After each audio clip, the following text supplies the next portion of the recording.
We'll start with an interview with Hamish Miller. When he was in his 50s, Hamish was an award-winning entrepreneur running his own furniture-making business.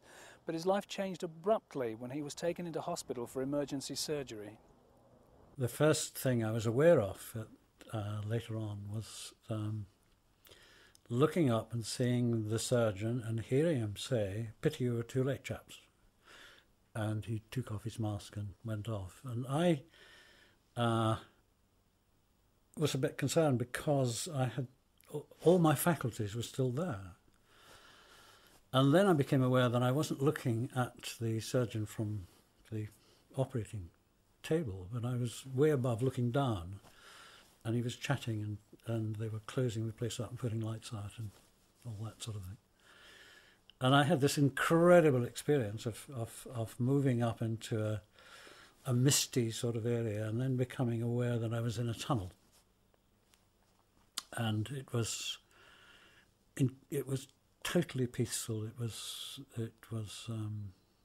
a place of absolute compassion, of understanding, of no coercion to do anything at all. And I became aware actually that I wasn't me. I was a long tube with rounded ends, and this tunnel started to form around the mist. And as soon as I was aware of that, the tube started to move up the tunnel. There was a vague light at the end.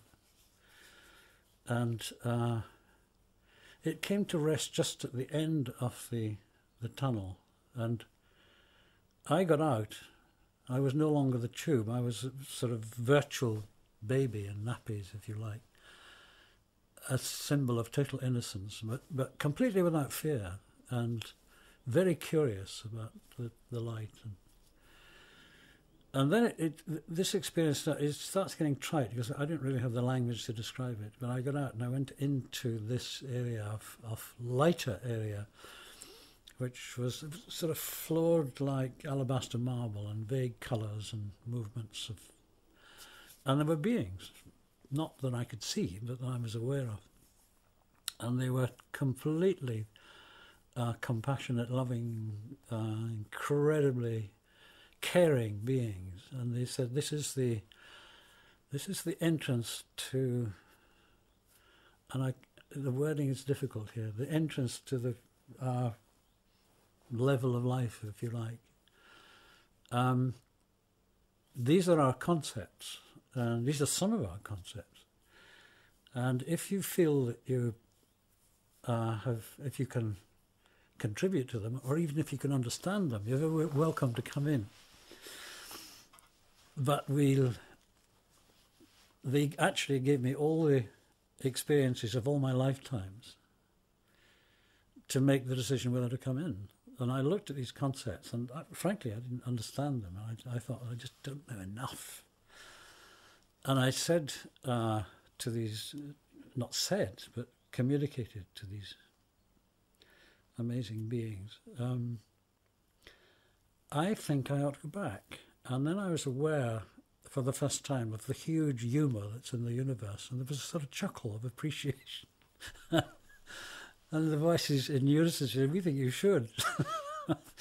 So I did. I got back into the tube and went hurtling down the tunnel, knowing that at the end of it, and the visual thing was shards of glass that I was going to have to go through and pain. And in the event, I just went through with no pain at all. And the next thing I knew was a voice saying, shouting, "Mr. Miller, are you in there?" And I wanted to communicate all this to where I'd been and what had happened, what a wonderful thing it was. So, having come back into my body, I came back with a completely new set of values. All the values I'd had before, all the important things that I seemed to be doing before were just a nonsense. And I was just so glad to be alive and be capable of appreciating what we have here, of sounds and people and colours and flowers and growing things. And it was a fundamentally life-changing experience. And the other big thing is I came back completely without fear.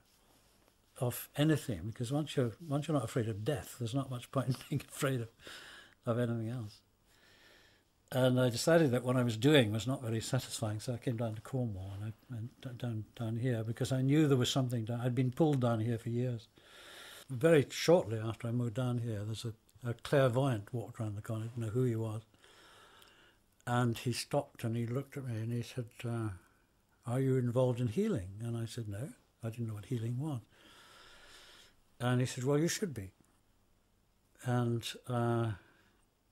he said, he talked about healing and the National Federation and the way people can be healed. And I thought, this is a real nutter.